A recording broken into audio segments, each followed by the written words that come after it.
राजस्थान के बीकानेर शहर के पास एक गांव पड़ता है।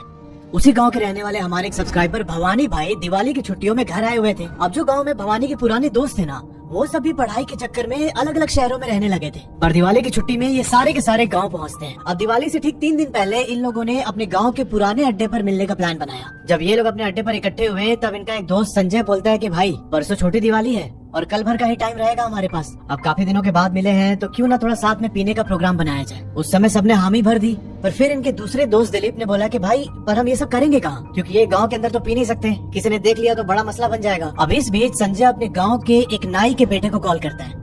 उससे उसकी अच्छी बनती थी। संजय ने उससे बोला कि भाई हमारा ऐसा ऐसा प्लान बन रहा है, कोई ऐसी जगह बताओ जहाँ हम बैठ के पी सके आराम से। और तब उस नाई के बेटे ने संजय को उसके खास अड्डे के बारे में बताया जो गांव से थोड़े आउटर पे था। संजय फोन काटने के बाद अपने बाकी दोस्तों को बोलता है कि भाई जगह की सेटिंग हो गई है, एक ऐसा स्पॉट पता चला है जहाँ 4 बजे के बाद कोई भी आता जाता नहीं है, तुम लोग कल तैयार रहना बस। अब भाई ये सुनते ही सारे दोस्तों की आंखों में एक चमक आ जाती है, पर शायद वो इस बात से अनजान थे कि संजय की इस प्लानिंग ने पहले ही उनकी फील्डिंग सेट करके रखी हुई थी। और ये जो पूरी कहानी अभी आप सुनेंगे वो आपके शरीर में भी 180 की स्पीड से ठंडी लहर दौड़ाने वाली है। भवानी बताते हैं कि ये घटना 2015 की है और आज जब मैं ईमेल टाइप करके आपको ये कहानी भेज रहा था उस समय भी मेरे रोंगटे खड़े हो रहे थे एकदम। उस समय भवानी लगभग 19 साल के थे और इनका 4-5 दोस्तों का एक ग्रुप हुआ करता था गांव में। उन दोस्तों के नाम है संजय, दिलीप, हरि, भानु और वासु।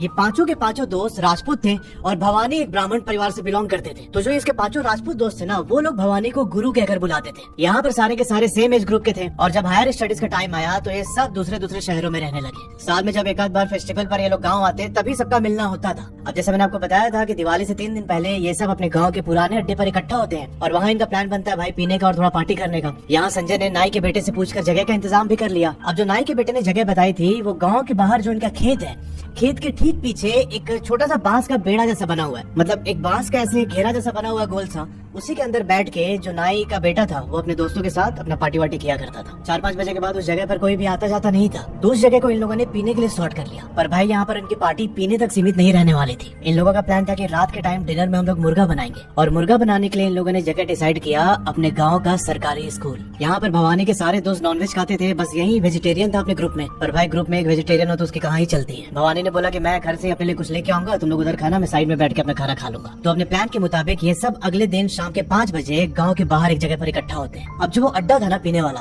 वो इनके गांव से 1 किलोमीटर की दूरी पर था। भवानी के दोस्त अपने साथ चिकन बनाने का जो भी सामान होता है वो सब कुछ लेके चल रहे थे। इन लोगों ने गैस स्टोव और सिलेंडर भी लिया हुआ था। तो अभी जब ये लोग खेत की तरफ जा रहे थे तो उसी रास्ते में ना सरकारी स्कूल पड़ता है जहाँ पर इनका चिकन बनाने का प्लान था। संजय बोलता है कि यार एक काम करते हैं, जो चिकन बनाने का सारा सामान है ये सब हम लोग स्कूल के अंदर ही रख देते हैं, इसको ढो के क्यों लेके जाना अपने साथ। और इन लोगों ने ठीक वैसे ही किया, स्कूल के क्लासरूम में सारा सामान रखा और वहाँ से ये लोग चले जाते हैं खेत के पीछे, जहाँ बैठकर इन लोगों ने अपना दारू वारू पिया। सबने बहुत मस्ती की, अपने स्कूल कॉलेज बचपन की बात करने लगे, अपने लव लाइफ डिस्कस करने लगे। और इसी बीच जो इनका एक दोस्त था दिलीप, तो भाई यहाँ पर ना दिलीप को बहुत ज्यादा चढ़ जाती है और वो उल्टी करने स्टार्ट कर देता है। दिलीप को सब लोग साइड में बैठाते हैं और अपना पार्टी कंटिन्यू किया इन लोगों ने। वहां पर पार्टी करते करते इनको शाम के 7 बज गए, सनसेट हो चुका था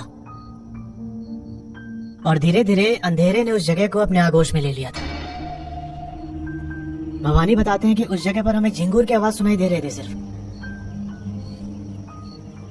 अगले 15-20 मिनट में हम लोग वहां से निकलने वाले थे और इसी बीच जो संजय है ये देखता है कि जहां पर ये लोग बैठे हुए हैं ना, उससे कुछ 70 मीटर की दूरी पर एक बूढ़ा आदमी खड़ा है। भाई इसने अपने दोस्तों को बताया कि अरे मेरे को लग रहा है गांव का कोई वहां पर खड़ा होकर देख रहा हम लोग को।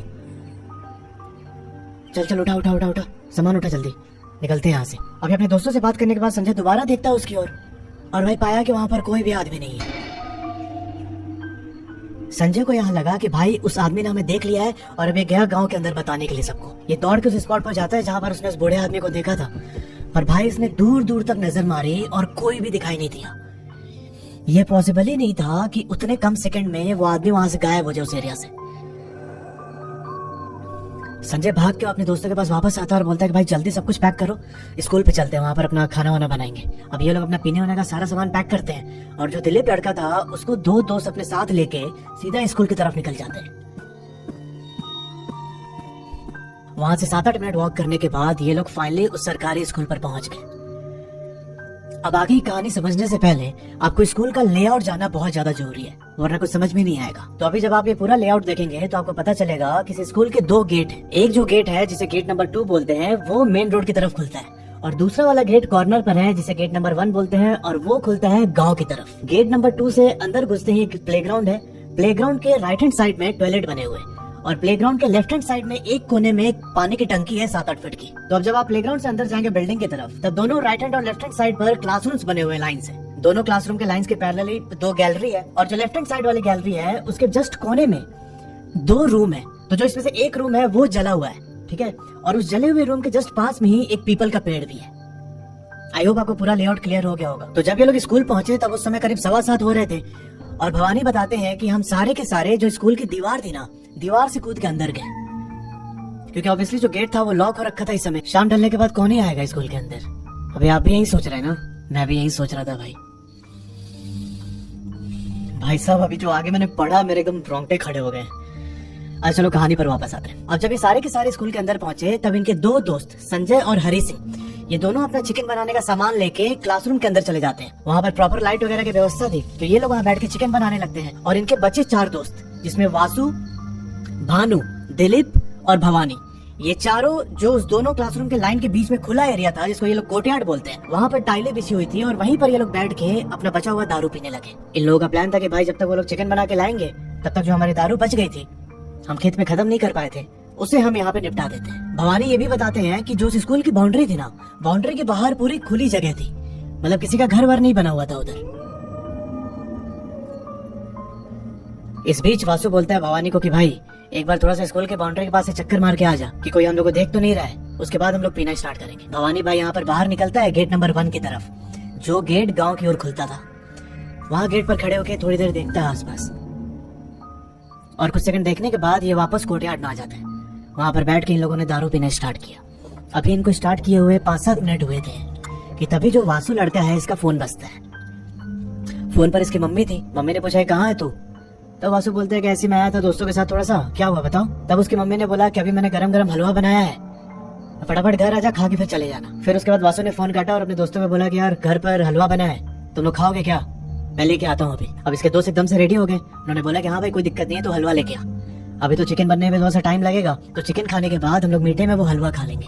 अब ये सब डिसाइड हुआ और उसके बाद वासु निकल जाता है वहाँ से अपने घर की तरफ। अभी कोर्टयार्ड में बच गए हैं सिर्फ 3 लोग, भवानी, दिलीप और भानु। भवानी बताते हैं कि जो दिलीप लड़का था जिसे उल्टी हो रही थी अभी, वो फिलहाल थोड़ा नॉर्मल हो चुका है। वो हमारे साथ बैठ के थोड़ा थोड़ा पी रहा था।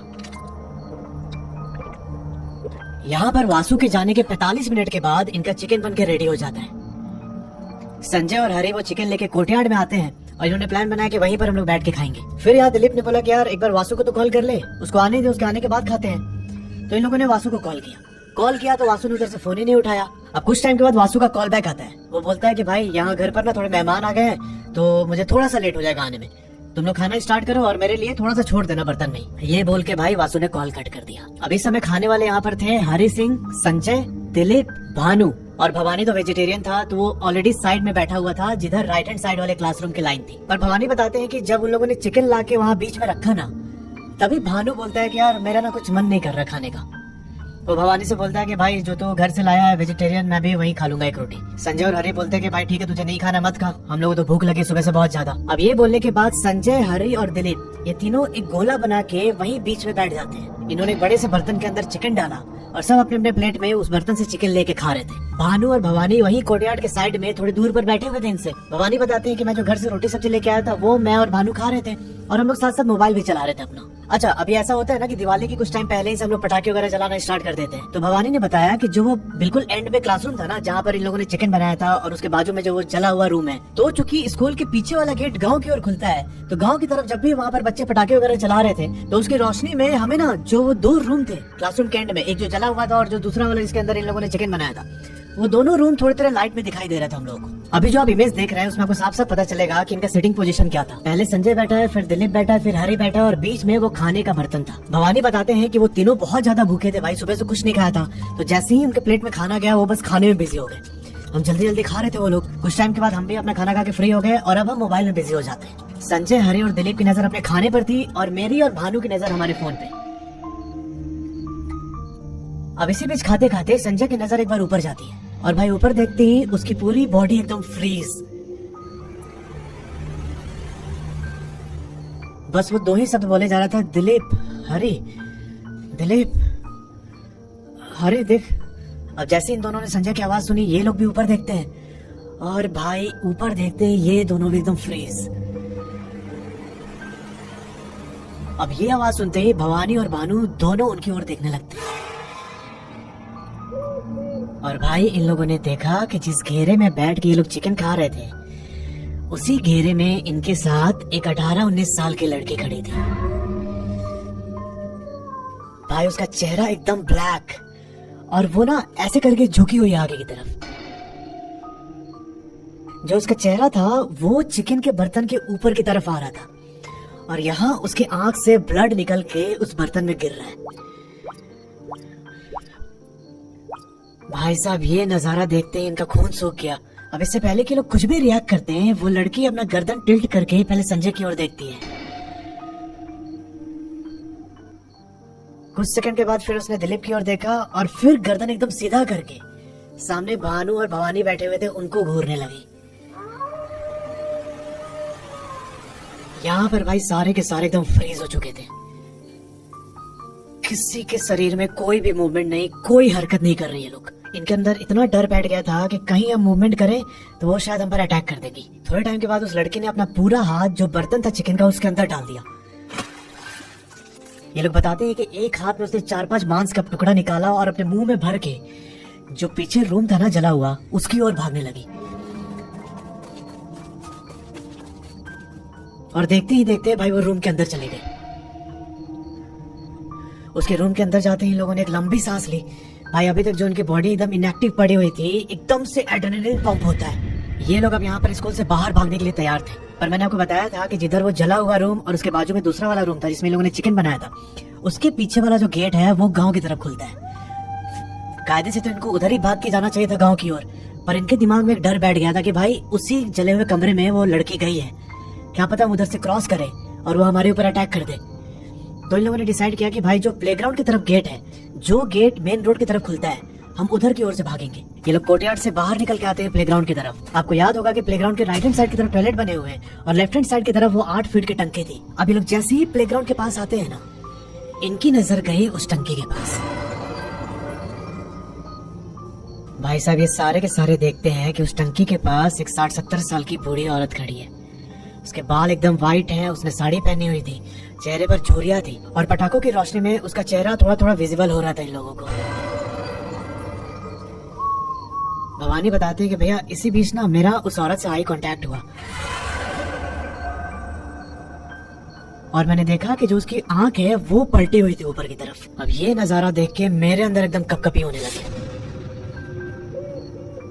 और इससे पहले कि हम कुछ भी रिएक्ट करते हैं, वो ना पीछे की ओर जंप करके उस 8 फीट की टंकी पर चढ़ जाती है। अब ये सब देख के दिलीप एकदम रोने रोने जैसा हो गया। हम उसे चुप करा रहे थे कि भाई कुछ भी रिएक्ट मत कर, कुछ भी बोल मत, आवाज करेगा वो हमारे तरफ अट्रैक्ट होगी। और उस टंकी पर खड़े होकर कुछ सेकंड हमें घूरने के बाद वो औरत जो पीछे खाली एरिया था ना, उसकी ओर कूद जाती है। और जैसे वो कूदी, भाई हमारे ग्रुप ने भागना स्टार्ट किया। अब इंसान का एक नेचुरल इंस्टिंक्ट होता है कि भाई जिधर लाइट है मैं उधर ही भागूंगा ऐसे पैनिक सिचुएशन में। तो ये लोग आनंद फानन में जिस क्लासरूम के अंदर इन लोगों ने चिकन बनाया था, जो उस जले हुए रूम के बाजू में था, उसके अंदर ये सबके सब घुस गए। क्योंकि उधर गांव के पीछे से पटाखों की रोशनी आ रही थी थोड़ी बहुत, तो उसी लाइट को चेज करते हुए ये लोग उस कमरे के अंदर चले गए और भाई वहां पर जाके एक कोने में खड़े हो जाते सबके सब। अभी एकदम डर के माहौल में ये सब सारे के सारे उस कमरे के कोने में खड़े होकर एक टक उसके गेट पे देख रहे थे। इन सबको ये लग रहा था कि जो बाजू वाला जला हुआ कमरा है उसके अंदर ही वो लड़की भाग के गई है, भाई वो अभी निकल के हमारी तरफ ना आ जाए। इस समय एकदम घनघोर अंधेरा कमरे के अंदर, बाहर जो पटाखे की रोशनी हो रही थी उससे ही थोड़े थोड़े इंटरवल पे इधर लाइट आ रही थी हल्की फुल्की। भाई इन सबने अपने अपने मोबाइल का फ्लैश ऑन किया और वो फ्लैश ये लोग सीधा गेट पर पॉइंट करते हैं और एक टकटकी लगा के ये सब गेट की ओर देख रहे हैं। और 7-8 सेकंड के बाद ही इन्होंने पाया कि भाई वहाँ गेट पर ना एक बिल्ली आके खड़ी हो गई है। और उस बिल्ली की नजर पता है कहाँ पे थी? जहाँ ये लोग खड़े हुए हैं उससे थोड़ा सा ऊपर देख रही है वो। इन सबको लगा कि भाई हमारे ऊपर ही कोई बैठा हुआ है क्या। ये अब तुरंत ऊपर की ओर देखते हैं और ये पाते हैं कि ऊपर कुछ भी नहीं है। फिर जब दोबारा इन लोगों ने गेट की तरफ देखा तो पाया कि बिल्ली अभी भी ऊपर ही देख रही है। इनको बहुत ज्यादा डर लगने लगा और कुछ सेकंड के बाद ही जो इनके बाजू वाला कमरा था ना जला हुआ, उस कमरे से इनको लड़की के रोने की आवाज आने लगी।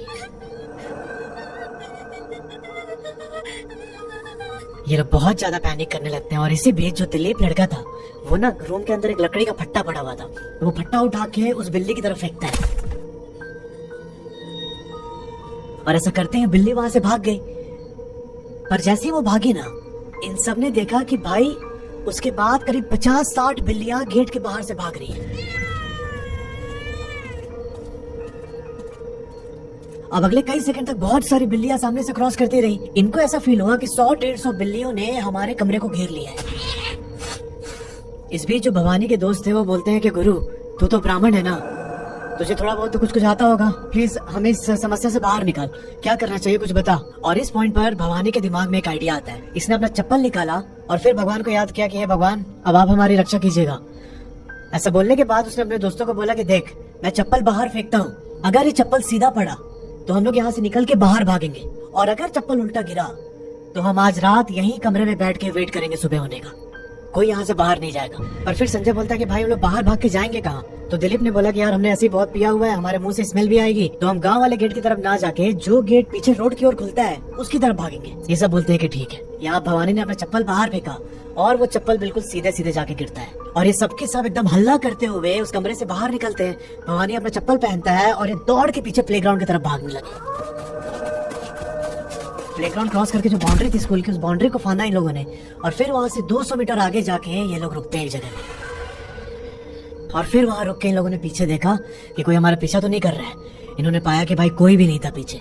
तब जाके इनके सांस में सांस आए कि भाई चलो हम अभी सेफ है। और इसी टाइम पर भवानी की नजर अपने घड़ी पे पड़ती है। रात के 11 बज रहे थे और इन सबको एक साथ ख्याल आता है कि भाई वासु तो घर गया हुआ अपने, वो घर से मिठाई लेके आएगा स्कूल पे और उसके वापस आने का भी टाइम हो गया है। और भाई साहब एक चीज समझना कि वासु का घर अंदर गांव में था, गांव से चल के बीच में स्कूल पड़ता है और स्कूल से 200 मीटर आगे की तरफ ये सारे के सारे खड़े थे। अब इन सबको यहाँ टेंशन होने लगी कि भाई वासु वो हलवा लेके सीधा स्कूल पर आएगा और कहीं ऐसा ना हो कि भाई वो हलवा लेके आए और जो चीज हमने देखा अभी वो वासु के साथ कुछ गलत कर दे। अब ये सब बहुत ज्यादा पैनिक करने लगे भाई। अब इनमें से एक दोस्त ने वासु के फोन पर कॉल किया, पर वासु का फोन साइलेंट मोड पर रहता है हमेशा, तो वो यहाँ पर कॉल ही नहीं रिसीव करता है। फिर उन लोगों ने उसके घर पर कॉल किया कि वासु कहाँ है, बात कराइए एक बार। तब उसके पापा बोलते हैं कि बेटा वासु तो अभी 10 मिनट पहले ही निकला है घर से, तुम लोगों के पास पहुंचने ही वाला होगा वो। अब भाई ये लोग यहाँ बहुत दुविधा में पड़ गए कि क्या किया जाए।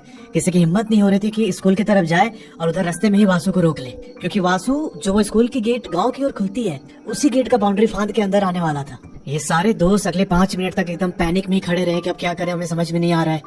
फिर इन लोगों ने प्लान बनाया कि यार सब लोग एक साथ चलते हैं, हम लोग वासु को ऐसे छोड़ तो नहीं सकते ना। अब ये सारे दोस्त एक साथ हिम्मत करके स्कूल की ओर जाने लगते हैं। जब ये स्कूल के एकदम करीब पहुंचे तब वहां भी इनको वासु दिखाई नहीं दे रहा है। तो इन लोगों ने सोचा कि अभी शायद वासु पहुंचा नहीं है, हमें गांव की तरफ चलना चाहिए और रास्ते में हमें मिल जाएगा वासु, तो हम वहीं उसे रोक देंगे। अब ये लोग स्कूल से गांव की ओर बढ़ने लगते हैं और रास्ते में ही इनको वासु गांव की तरफ जाता हुआ दिखाई दिया। अभी सोच में पड़ गया कि यार वासु तो गांव से स्कूल की तरफ आना चाहिए, ये गांव की तरफ क्यों जा रहा है। इन लोगों ने आवाज देके रोका उसे और फिर जाके पूछा कि भाई तू उधर क्यों जा रहा है गांव की तरफ। तब यहाँ वासु बताता है कि भाई मैं वो हलवा लेके आ रहा था तुम लोगों के लिए, पर रास्ते में कुछ कुत्ते मेरे पीछे लग गए और मैंने हलवा वही रोड पर ही फेंक दिया। हलवा फेंक के जब मैं वापस स्कूल के पास आया तो मैंने देखा कि भाई अंदर से कोई आवाज नहीं आ रही है। मैंने तुम लोगों का नाम भी पुकारा, मैंने थोड़ा बहुत बाहर से ही स्कूल का चक्कर मारा तुम लोगों को देखने के लिए, पर मुझे कोई दिखाई नहीं दिया, इसलिए मैं वापस घर जाने के लिए मुड़ गया। और भाई मैं स्कूल से कोई 15-20 कदम ही आगे चला था ना कि मुझे दिलीप की आवाज सुनाई दी। दिलीप पीछे से बोला कि वासु सुनना। अब यहाँ आवाज तो दिलीप की थी पर ये टोन दिलीप का नहीं था और पता नहीं वो आवाज सुन के ना मुझे कुछ बहुत नेगेटिविटी से फील हुई। अब बचपन में मेरे दादाजी ने बताया था कि ऐसे सुनसान एरिया में जब तक कोई तुम्हारा नाम 3 बार ना पुकारे पीछे मुड़ के मत देखना। मैंने दिलीप की आवाज सुनी तो मैं रुक तो गया वहां पे, पर मैं पीछे नहीं मुड़ा। मैं वेट कर रहा था कि वो 2 बार और बोलेगा तब मैं पीछे मुड़ के देखूंगा या रिस्पॉन्ड करूंगा, पर फिर दोबारा उसकी आवाज ही नहीं आई। मुझे कुछ बहुत गड़बड़ लगा और मैं जल्दी जल्दी गांव की तरफ कदम बढ़ाने लगता हूँ। मैंने सोचा था कि स्कूल से थोड़ी सी दूरी पे आके मैं तुम लोगों को कॉल करूंगा, पर उससे पहले ही तुम लोग मिल गए मुझे। क्या हुआ, तुम लोग तो स्कूल के अंदर चिकन बना रहे थे ना, मेरे लिए छोड़ा कि नहीं तुम लोगों ने? अब भाई ये बात सुनते ही उन लोगों ने वासु को बोला कि भाई जल्दी चल यहाँ से यार घर। जब ये लोग घर के पास पहुंचे तब उन्होंने सारी बात बताई वासु को। अगले दिन संजय और हरि को बहुत तेज बुखार चढ़ गई थी और इन सबने देखा कि भाई हमारे बॉडी में अलग अलग जगह पर चोट लगे हुए, क्योंकि उस हड़बड़ी में एड्रेनालिन जब रश हो रहा था तो ये लोग भागा दौड़ी कर रहे थे। उसमें किसी को बेंच से चोट लगा, कोई दीवार पे टकराया, पर किसी ने भी उस टाइम पर इस घटना के जिक्र अपने घर वालों से नहीं की। क्या बताते भाई कि हम दारू पी के जाके उधर चिकन खा रहे थे, तो इन लोगों ने उस बात को छुपाना ही ठीक समझा। अभी मैं इसकी बैक स्टोरी आपको बताऊंगा आगे। फिर भवानी बताते हैं कि भैया अगले दिन दिवाली थी, हम सबने दिवाली मनाई और उसके नेक्स्ट डे हमारा अपने अपने शहर जाने का प्लान था, पर मेरी बॉडी में बहुत तेज दर्द स्टार्ट हो गया। अब जो हमारे गांव वाले घर पर लड़का काम करता है उससे मैंने अपने पूरे बॉडी की मसाज करवाई। अगले 2 दिन तक मैं हिल नहीं पाया। फिर अगले 2 दिनों के बाद जब मेरी बॉडी पूरी तरीके से रिलैक्स हो गई तब मैं गाँव से वापस शहर गया। अब यहाँ पर एक चीज समझना कि अगर आप भी शहर में अकेले रहते हैं और आप भी किसी ऐसे सिचुएशन में फंस जाओ कि आपकी बॉडी बहुत पेन हो रही है या फिर आपको बहुत थकान लग रही है, तो मेरे पास उसका एक सॉल्यूशन है। अभी कुछ दिन पहले मैंने एक ये ऑर्डर किया था डिकैथलॉन से, ऑर्डर किया जाके लाया था स्टोर पे, और भाई ये बहुत तगड़ा मसाजर है। कभी भी रिलैक्स होना होता है तो मैं इसको अपने पूरे सर पे, कंधे वंधे पे, कहीं भी मुझे थोड़ा सा रिलैक्सेशन चाहिए होता है तो मैं इसे यूज़ करता हूँ। अब अकेले रहोगे तो भवानी जैसा कोई लड़का तो होगा नहीं आपके पास काम करने के लिए कि आके आपके शरीर की मसाज कर दे, तो भाई ये चीज़ रखना अपने पास, बहुत हैंडी है और बहुत यूजफुल प्रोडक्ट लगा मुझे। खैर अब ये जानते हैं कि एग्जैक्टली जो इन लोगों ने देखा उस रात वो क्या था। जो वो औरत की स्पिरिट इन लोगों ने देखी थी पानी की टंकी के पास, वो 15-20 साल पहले उस स्कूल के अंदर प्यून का काम करती थी। गांव के लोग बताते हैं कि उसके फैमिली में कोई भी नहीं था और वो ना थोड़ी सी मेंटली डिस्टर्ब भी थी। अब उसका गांव के अंदर कोई घर नहीं था तो स्कूल में जो 2 कमरे पीछे बने हुए थे तो उन्हीं में से एक कमरे के अंदर रहा करती थी। अब एक दिन जब स्कूल खत्म हुआ तब रात के करीब 8:30 बजे लोगों ने देखा कि भाई उस औरत ने खुद को कमरे के अंदर लॉक करके आग लगा लिया है। अब एग्जैक्ट क्या रीजन था ये किसी को नहीं पता, पर आग लगने की वजह से वो औरत वहीं पर मर जाती है। पर इससे पहले कि कोई स्कूल तक पहुंचता, गेट खोल के उसे बचाता, वो औरत आग से झुलस के मर जाती है। गांव के लोग बताते हैं कि रात के 9-9:30 बजे के बाद जब अकेले कोई उस रास्ते से क्रॉस करता है तब कभी कभार ना वो औरत उनके सामने आके खड़ी हो जाती है। और जो लड़की इनको दिखाई दी थी वो इसी स्कूल की स्टूडेंट रह चुकी है। एक बार 15 अगस्त के दिन स्कूल में जब झंडा फहराया जाता है तो उसी चक्कर में ये स्कूल के छत पर चढ़ी थी और वहां से उसका पैर स्लिप हुआ और उस छत से नीचे गिर गई। और नीचे गिरने के साथ ही उसके सर में बहुत तेज चोट आने के कारण उस लड़के की स्पॉट डेथ हो जाती है। दिन के टाइम तो स्कूल में बहुत हलचल होती है, प्रॉपर तरीके से पढ़ाई लिखाई सब कुछ चल रहा होता है, पर शाम ढलने के बाद ही वहाँ के लोग स्कूल के आसपास भटकने से भी कतराते हैं। अब चूंकि 4-5 दोस्त थे, इन लोगों ने दारू ही पी रखी थी, तो मैं भी इनको ये समझ में नहीं आया कि भाई वहां पर नहीं जाना चाहिए। अब 5 लोग होते हैं तो ऐसे ही डर नहीं लगता है, और इसी चक्कर में इन लोगों ने स्कूल को चूज किया वहाँ चिकन बनाने के लिए।